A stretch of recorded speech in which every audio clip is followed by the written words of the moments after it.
De seguro se están preguntando, ingeniero, ¿por qué tanta elegancia el día de hoy? ¿Por qué tanta elegancia como Francia? Pues verás, el día de hoy voy a presentar el curso de física universitaria más grande de YouTube y solo por el canal de Ingeniero Stark.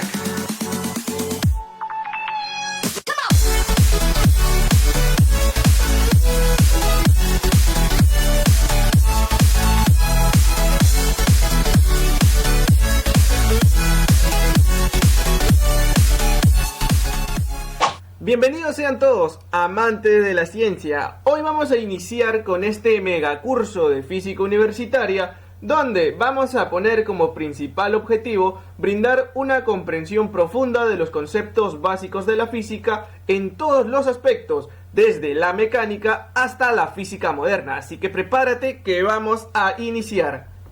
En el capítulo 1 vamos a ver lo denominado a una introducción a la física, donde vamos a ver las unidades, cantidades físicas y vectoriales. Este capítulo es muy introductorio, vamos a conocer un poco más a profundidad qué es lo que vamos a ver a lo largo de todo este curso. Primeramente, lo que nosotros tenemos que cuestionarnos es, ¿qué es la física? Una de las definiciones de la física es tratarla como una ciencia que estudia las leyes que rigen las interacciones entre las distintas partes del universo. Y en base a estas leyes vamos a tratar el comportamiento y la estructura de la materia. El objetivo de la física es proporcionar una comprensión del mundo físico desarrollando teorías basadas en experimentos. Por ejemplo, una teoría física por lo general se expresa de forma matemática y nos va a describir cómo es que funciona un determinado sistema. Esta teoría hará que ciertas predicciones acerca del sistema de que estábamos estudiando se puedan verificar con observaciones y experimentos. Como ya mencioné en un principio, la física se va a dividir en dos, la física clásica y la física moderna. En la física clásica incluye el estudio del movimiento como la cinemática, la dinámica, los fluidos, el calor, electricidad, sonido, el movimiento planetario, electricidad y magnetismo a su vez. Mientras que en la física moderna nos vamos a basar sobre todo en temas que van a incluir la relatividad, estructura atómica, materia condensada, física nuclear, física de partículas, cosmología y astrofísica. Un aspecto importante de ambas partes de la física, que en este caso vendría a ser de la ciencia, es la observación de los eventos para poder describir determinados fenómenos. Habiendo dado esta breve introducción, ahora vamos a ir un poco más detallado a ver el tema de las unidades, donde para comunicar el resultado de una medición de cierta cantidad física, se debe definir una unidad para la cantidad. Como mencioné en un principio, se debe realizar mediciones para poder explicar un determinado fenómeno físico, donde vamos a tener las unidades fundamentales, las cuales son de longitud, de masa y de tiempo. Como podemos observar aquí, para estas determinadas unidades fundamentales, tenemos para la longitud distintos tipos de medidas. En este caso se vendrían a determinar como las unidades. Nosotros trabajamos en física con el sistema internacional y el sistema inglés. Primeramente tenemos aquí las equivalencias que vamos a utilizar a lo largo del curso para poder en este caso transformar de unidades tanto sean del sistema internacional al sistema inglés o del sistema inglés hacia el sistema internacional. Así que cada una de estas unidades van a ser muy importantes para los posteriores estudios. Ahora veamos a lo que se refiere con los prefijos métricos. Por ejemplo, nosotros debemos determinar los prefijos, una abreviatura y un valor. Aquí tenemos todas estas determinadas, en este caso prefijos, los cuales van a ser utilizados. Y cada uno de estos tiene determinadas potencias, bien sean potencias mayores a 10 o potencias inferiores a 10. ¿Y esto para qué lo utilizamos? Esto lo vamos a utilizar, por ejemplo, veamos, queremos medir cuánto será la distancia entre la Tierra y el Sol. Entonces, por lo tanto, esta es una medida que ya está determinada, por lo cual nosotros sabemos que aproximadamente esa distancia son de 150 millones de kilómetros. Pero si nosotros lo queremos expresar con respecto a un prefijo, nosotros sabemos que metro es unidad de longitud. Mientras tanto, kilo vendría a ser en este caso un valor que se le agrega. Si nosotros podemos observar aquí, por ejemplo, el kilo vendría a ser un 10 a la 3. Esto equivale a que un kilómetro va a tener 1000 metros. Pero ahora me dice millones de kilómetros. Un millón, bueno, prácticamente aquí no tendría ningún prefijo, pero tendría aquí la denominada 10 a la 6, esta potencia. Por lo tanto, nosotros tendríamos por aquí que la equivalencia de estos 150 millones de kilómetros vendría a ser 1.5 por 10 a la 11 metros. Un segundo ejemplo en el cual se realizó la medición entre el tiempo que le tomaría a un determinado avión ir desde Perú hasta Francia. Entonces, este tiempo que le va a tomar a este avioncito irse de un punto del planeta hacia el otro, simplemente serían 12 horas con 10 minutos. Pero esta sería una equivalencia. Recuerda de que en el sistema internacional en las unidades para medir el tiempo vendría a ser en segundos. Se tendría que transformar las 12 horas, pasarlo a segundos y luego sumar los 10 minutos, que en este caso también lo transformaríamos a segundos, obteniendo así 43.8 por 10 a la 3 segundos. Entonces, de esta manera nosotros vamos a utilizar cada uno de los prefijos. Por ejemplo, como ya he mencionado, el del kilo, el mega, el giga, el tera, peta, hexa, zeta y iota para los superiores, hasta el dec en este caso, ¿no? Y luego para los inferiores sería deci, centi, mili, micro, mientras que aquí el micro, creo esto es así, se representa por la letra griega mu, nano, pico, femto, ato, septo y yocto. Todos estos valores de aquí lo vamos a ir estudiando poco a poco. También es importante conocerlo porque a medida que se va avanzando los ejercicios también van teniendo de cada uno de estos prefijos. Ahora, como siguiente subtema vamos a ver algo determinado como el análisis dimensional, donde en física la palabra dimensión denota la naturaleza de una cantidad, donde las magnitudes fundamentales son las cuales nosotros podemos observar en esta tablita. Tenemos la cantidad, sea tanto para longitud, tiempo, masa, corriente eléctrica, temperatura, cantidad de sustancia, intensidad luminosa y cada una de las unidades que nosotros podemos observar aquí, pero en el sistema internacional, que sería para la longitud, la unidad vendría a ser el metro, para el tiempo segundo, para la masa kilogramo, corriente eléctrica ampere, para la temperatura en Kelvin, cantidad de sustancia en mol e intensidad luminosa en candela. Ahora, para el análisis dimensional mucho se toma poder conocer a lo que se hace referencia como dimensión. Y estas son cada una de las abreviaturas que nosotros podemos observar aquí. Para la longitud se utiliza la letra L, para el tiempo la letra T, cada una de estas en mayúsculas obviamente, para la masa M, para la corriente eléctrica I, para la temperatura la letra Y teta, para cantidad de sustancia N y para intensidad luminosa J. Ahora, a partir de esto vamos a ver este ejemplo, el cual me piden veamos la aceleración. Nosotros conocemos que en el sistema internacional las unidades para la aceleración están dadas en metros por segundo al cuadrado. Ahora, ¿cómo así nosotros vamos a colocar una dimensión? Por ejemplo, la aceleración, que lo voy a representar por la letra A, vendría a ser mi cantidad física. Luego, yo tendría la dimensión. La dimensión se representa en este caso por dos corchetes cuadrados, como lo puedes observar aquí. Y esto está indiferentemente referido a que tanto se trabaje en el sistema internacional o en el sistema inglés. La dimensión siempre será el misma independientemente del sistema de unidades que se utilicen.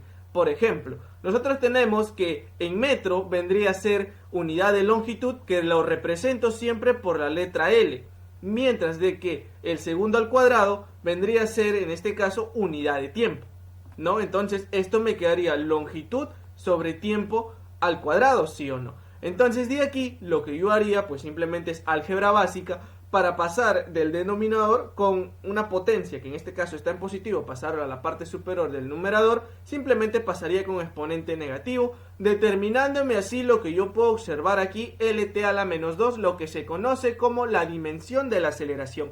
Muy indiferente a que esto haya sido, por ejemplo, unidades de pies por segundos al cuadrado, que también sigue siendo aceleración en el sistema inglés. ¿Por qué? Unidad de longitud entre unidad de tiempo. Aquí no habría ningún tipo de variación, por eso es que el análisis dimensional me va a denotar cuánto sería la naturaleza de esta determinada cantidad física. Ahora veamos uno de los principios más importantes que se ven en el análisis dimensional. Aquí me dice que para que una ecuación sea dimensionalmente correcta, la adición o sustracción de todos sus términos tienen la misma ecuación dimensional. Aquí, lo que yo puedo observar es lo siguiente. Tengo una cantidad física referida de la siguiente manera, que vendría a ser A. ¿Cómo obtengo esta cantidad física? Sumando la cantidad física B más C y quitando la cantidad física B. Entonces, lo que me dice aquí es muy importante, el cual voy a resaltar justamente ahora. Para que una ecuación sea dimensionalmente correcta, la adición o sustracción de todos sus términos tienen que tener la misma ecuación dimensional. Eso me dice a que si A, vamos a poner el ejemplo, el cual sea el siguiente, de que A es una longitud, B obligatoriamente también tendría que ser una longitud, C también y D también. ¿Esto por qué ocurre? Porque este principio me dice que si A vendría a ser una longitud, yo no puedo obtener una longitud a medida de que yo sume una velocidad que estaría dada en unidades de metros por segundo. Puedo sumar por aquí de repente un volumen que sería longitud al cubo y puedo quitarle aquí, si se puede decir, dando otro tipo de unidades, por ejemplo, el cual sería ml a la menos 3, que vendría a ser densidad. Yo no puedo sumar una velocidad con un volumen y puedo en caso también restarle con lo que vendría a ser una densidad. Esto no ocurre. Es por eso que el principio de homogeneidad, como ya había mencionado, me dice que para que esta ecuación sea dimensionalmente correcta, todos los términos tienen que tener, bien sea, la misma ecuación dimensional. Y también obviamente para fines de poder operarlos tienen que tener las mismas unidades. Yo no puedo decir de que aquí en B estaría en el sistema internacional, aquí C que se encuentra en el sistema inglés y D supongamos que también esté en el sistema internacional. No podría yo aquí operar ese tipo de unidades. Por lo tanto, vamos a tener nosotros lo siguiente, que para que se cumpla esta condición del principio de homogeneidad, cada una de las dimensiones que se puedan tener aquí simplemente tienen que ser iguales. Cada una de esas dimensiones. Si aquí es longitud, B obligatoriamente es longitud, C también y D también. Si A vendría a ser aceleración, B sería una aceleración, C una aceleración y D una aceleración. Esto se tiene que cumplir sí o sí en el principio de homogeneidad para que mi ecuación sea dimensionalmente correcta. Ahora, veamos un ejemplo muy sencillo, el cual me dice demuestre que la expresión velocidad es igual velocidad inicial más aceleración por tiempo. Esto es una de las ecuaciones muy conocidas en cinemática, las cuales también lo vamos a ir viendo más adelante, pero para fines didácticos lo vamos a utilizar aquí, donde se está haciendo una operación. Me dice que debo demostrar que esta expresión es dimensionalmente correcta, donde v y v sub 0 representan velocidades, a vendría a ser aceleración y t es un intervalo de tiempo. Muy bien, entonces, como me dicen a mí lo siguiente, que v y v sub 0 son velocidades, entonces la dimensión para ambas vendrían a ser exactamente iguales. Entonces v y v sub 0, hablando de dimensiones, simplemente son las mismas. Como son velocidades, yo conozco que la velocidad es lt a la menos 1. En el sistema internacional yo puedo tomar que esas unidades se encuentran en metros por segundo y en metros por segundo. El metro vendría a ser unidad de longitud, el tiempo vendría a ser en este caso unidad prácticamente de tiempo, solo que aquí como está dividiendo pasa a la parte superior con negativo ese exponente. Ahora, la aceleración, ¿qué pasaría con la aceleración? La aceleración, las unidades de la aceleración estarían dados en metros segundo al cuadrado si estamos hablando del sistema internacional. También vendría a ser lt a la menos 2. Y esto multiplicado por t. T me dice el mismo problema que vendría a ser un intervalo de tiempo. Entonces, por lo tanto, la dimensión de t, que simplemente sería tiempo, nada más sería t mayúscula. ¿Está bien? Entonces, hasta ahí todo correcto, no habría ninguna interrogante. Entonces, para poder hacer cumplir ese principio de homogeneidad, tengo que evaluar que cada uno de las cantidades físicas que yo tengo aquí tienen que ser exactamente iguales en dimensión. Así que en lugar de aquí colocar más, simplemente igualo a aceleración, lo puedo colocar así, y aquí el tiempo también lo puedo colocar de esta manera. Nada más. Entonces vamos a ver si esto se está cumpliendo. Por ejemplo, para la velocidad yo ya sé que es lt a la menos 1, ¿sí o no? Ya está, lt a la menos 1, lt a la menos 1. Ahora, lo que tenemos que ver es la operación aquí. La aceleración, ¿cuánto es su dimensión? Es lt a la menos 2. Y el tiempo, ¿cuánto es su dimensión? Simplemente sería t. Ahora, recuerda que tú estás teniendo aquí, mira, ve, vamos a resaltarlo de la siguiente manera, estos dos, mira, ¿qué es lo que pasa? Estás teniendo un producto de potencias, ¿sí o no? Recuerdas que cuando tú tienes un producto de potencias a a la m por a a la n, si las bases son iguales, ¿qué pasa con los exponentes? Se tienen que sumar. Esto es uno de los principios básicos del álgebra. Entonces, por lo tanto, aquí, ¿cómo son las t? Tienen misma base, ¿sí o no? ¿Sí? Entonces, como tienen la misma base, simplemente sería la operación de las potencias. Aquí sería menos 2 más 1, simplemente esto es una operación muy simple, t menos 2 más 1 te quedaría menos 1, ¿no? Entonces te quedaría así y obviamente todo lo demás lo bajas igual porque no ha habido ninguna alteración ahí. lt a la menos 1 y a donde llegas es a lo siguiente, que esta ecuación es dimensionalmente correcta y se acaba de demostrar que la expresión que esta, que es una de las ecuaciones muy conocidas en cinemática, se cumple sí o sí, ¿no? Entonces para esto es el estudio del análisis dimensional para poder ver en este caso las equivalencias en las ecuaciones dimensionales. Continuemos por acá ahora para ver las reglas de estas ecuaciones dimensionales.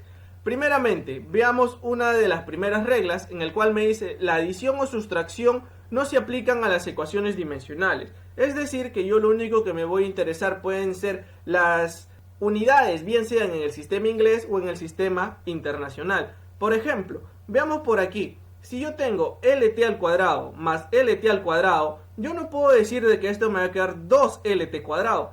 Esto de aquí no se aplica. Lo único que me queda que si yo sumo lt cuadrado más lt cuadrado, mi resultado vendría a ser también lt cuadrado. Es decir, que sumando o restando magnitudes de la misma naturaleza, vamos a obtener otra magnitud de la misma naturaleza. Siguiente ejemplo, veamos por aquí, esta determinada ecuación dimensional simplemente sería ml a la menos 3t menos ml a la menos 3t. Obviamente que si yo resto esto menos esto, no me va a dar 0, no me da 0, sino que me sigue dando una dimensión de la misma naturaleza. Entonces, entendido esto, que tanto la adición o la sustracción no se aplican cuando de ecuaciones dimensionales estamos hablando. Nuestra regla número 2 vendría a ser las cuales para las leyes de la multiplicación y la división aquí sí son aplicables a las ecuaciones dimensionales. ¿Por qué? Porque tenemos que utilizar parte del álgebra, el cual vendría a ser teoría de exponentes. Por ejemplo, ml entre t. Este t, para yo pasarlo a la parte superior, como aquí está con exponente positivo, pasaría a la parte superior con exponente negativo. Siguiente ejemplo vendría a ser, por ejemplo, el producto de L por LT. Simplemente, como ya había mencionado, como aquí tenemos bases iguales, ¿qué es lo que pasa con bases iguales? Este es exponente 1, exponente 1. ¿Qué pasa con los exponentes? Se suman, por lo tanto me quedaría L cuadrado por T. Siguiente ejemplo que tenemos nosotros por aquí. También ya sabemos que cuando estamos dividiendo, ¿qué es lo que pasa con los exponentes? Lo inverso a que cuando se están multiplicando. Si cuando se multiplican se suman exponentes, cuando se dividen los exponentes se restan. Es decir, aquí tiene un exponente 1. Para yo tenerlo todo determinadamente arriba, sería m a la 4 menos 1. Esto me daría m al cubo. Y ahora, este l cuadrado, y aquí este l a la menos 1, esto me quedaría, mira, l cuadrado menos, y aquí como ya tiene un menos 1, le colocas menos 1 otra vez. Entonces, menos por menos se hace más, y te quedaría 2 más 1, que te quedaría l al cubo nada más. Entonces, recordemos bien que las leyes, tanto multiplicación y división, sí son aplicables aquí en este tipo de ecuaciones dimensionales. Entendido una vez esto, vamos a la última regla, que es una de las más importantes, la cual me dice que las constantes matemáticas son aquellos que carecen de unidades. Ahora, nosotros como constantes matemáticas determinamos a algún número, muy diferente a las constantes físicas, que estas sí van a tener sí o sí unidades. Constantes físicas son muy diferentes a constantes matemáticas. Ejemplos de constante física puede ser la constante de gravitación universal, la constante eléctrica cuando hablamos de la ley de Coulomb, la constante de Boltzmann y entre otras constantes que son muy diferentes a las matemáticas, así que no hay que confundirlas. Entonces, las constantes matemáticas siempre son números los cuales van a carecer de unidades, como por ejemplo una razón trigonométrica. Por ejemplo, el coseno de alfa siempre va a ser 1. Yo conozco que aquí el coseno es la razón trigonométrica y alfa vendría a ser el ángulo de argumento. Yo nunca he considerado, por ejemplo, que el coseno de un determinado ángulo, yo no puedo tener dentro de ese ángulo, por ejemplo, coseno de 20 kilómetros por hora, que sería en este caso el argumento. Esto no existe. Entonces, sí o sí, el coseno o cualquier tipo de razón trigonométrica como coseno o cotangente, siempre su dimensión será igual a la unidad. Luego, para una función logarítmica, siempre el argumento también del logaritmo carece de unidades. A su vez que también que todo el logaritmo también debe carecer de unidades. Por lo tanto, su dimensión vendría a ser igual a la unidad. También evaluemos a lo que corresponde a los exponentes. Si nosotros tenemos una determinada función, por ejemplo, y igual e a la x, este exponente de aquí también debe carecer de unidades. Yo no puedo tener un e elevado a la 15 segundos o un e elevado a la 15 metros por segundo. Esto no ocurre, así que los exponentes también carecen de unidades. Por lo tanto, la dimensión del exponente también siempre tiene que ser igual a la unidad. Luego, para alguna de las constantes matemáticas, por ejemplo pi, que es uno de los números más conocidos en trigonometría, es igual a la unidad, porque es sí o sí determinadamente un número. También cualquier, en este caso, número irracional, el cual sería la raíz cuadrada de 2, raíz cuadrada de 3 o raíz cuadrada de cualquier número, nunca voy a tener yo unidades. Nunca puedo decir aquí de que como yo tengo un número, que es una constante prácticamente, me tiene que dar algo diferente a la unidad. Es muy diferente a que si yo puedo operar, por ejemplo, que la energía almacenada en un resorte es igual a un medio de la constante elástica multiplicada por la deformación al cuadrado. Aquí, si yo quiero conocer, por ejemplo, las dimensiones de x, lo que haría sería despejar, ¿no? Entonces, aquí cuando me queda la raíz cuadrada de una determinada fórmula física, eso sí nunca puedo decir yo de que va a ser igual a la unidad. Primero lo que tengo que hacer es evaluar que dentro de esa raíz cuadrada se encuentre un número o se encuentre una fórmula física.